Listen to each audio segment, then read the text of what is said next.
Hello everyone, আমি বিশাখা চলে এসেছি আবার নতুন একটা ভিডিও নিয়ে। আজকে সকাল সকাল আমি আমার বরমশাই শাশুমাম তিনজন মিলে রেডি সেডি হয়ে বেরিয়ে পড়েছি।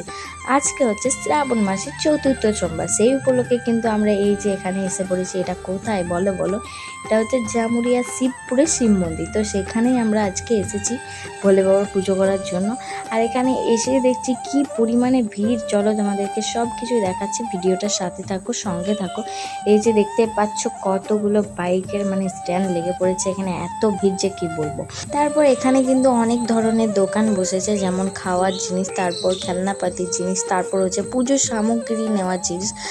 হচ্ছে যারা অনেক দূর দূরান্ত থেকে আসে তারা কিন্তু এখানে পুজোর সামগ্রী কিনে তারপর কিন্তু ভেতরে ঢোকে। তো যাই হোক, আমরা তো বাড়ি থেকে নিয়েই এসেছি, সেই জন্য আমাদের কেনা লাগবে না।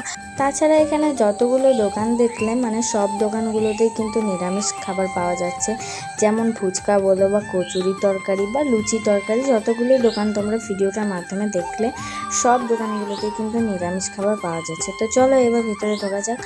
আর ভিতরে ঢুকে কি বলবো, আমাদের পুরো একদম হা হয়ে গেছি। এত পরিমাণে লাইন, এত পরিমাণে ভিড়, এদিক থেকে এত লম্বা একটা লাইন, ওই দিক থেকে এত লম্বা একটা লাইন। তো আমরা ভাবছি কতক্ষণে আমাদের পুজো হবে। আর সত্যি কথা গাইস, সকাল থেকে কিন্তু রোদ গরমটা একটু ছিল, তাই জন্য কিন্তু খুব রোদও লাগছিল।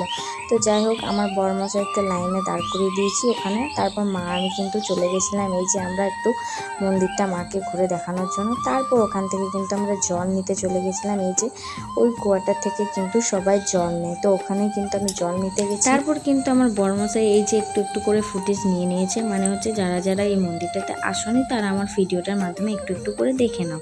তারপর কিন্তু জল নিয়ে আমরা এসে গেছি সোজা এখানে, সব কিছু ঘটির মধ্যে রেডি করে নিচ্ছিলাম। হচ্ছে এত পরিমাণে লাইন, এত পরিমাণে ভিড় যে নিজের মনের মতো পুজো করবে সেটা কিন্তু এখানে পসিবলই নয়। ওটা এখানে সম্ভব নয়। সবাই কিন্তু এই ঘটির মধ্যে এইভাবে রেডি করে লাইনের মধ্যে দাঁড়িয়ে ঢুকে একদম জল ঢেলে তারপরেই কিন্তু বার হচ্ছে।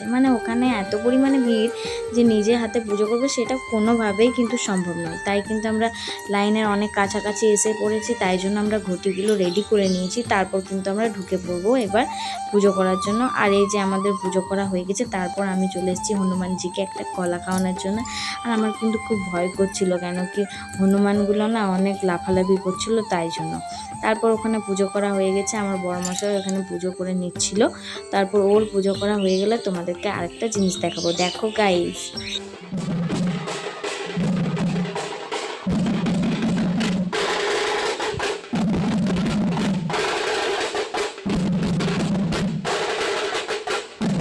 এখনো পর্যন্ত কত লাইন, কত ভিড় তোমরা লক্ষ্য করলে গাইজ, দেখো কত পরিমাণে ভিড়, এখনও কিন্তু লাইন। তো ওরা কখন যে পুজো করবে সেটাই ভাবছি। তারপর কিন্তু আমাদের তো পুজো কমপ্লিট হয়ে গেছে, তাই কিন্তু আমরা বেরিয়ে পড়েছি বাড়ি আসার উদ্দেশ্যে। তো আমার বরমশাই বললো খিদে পেয়ে গেছে, তাই জন্য কিন্তু আমরা এই যে নিরামিষ কচুরি তরকারি নিয়ে নিয়েছি। তো আমাদের খাওয়া হয়ে গেছে, তারপর ওখান থেকে বেরিয়ে পড়লাম বাড়ির উদ্দেশ্যে। তো এবার আমাদেরকে বাড়ি যেতে হবে। তো এটাই ছিল আজকের আমার শ্রাবণের চতুর্থ সোমবারের ব্লগ ভিডিও।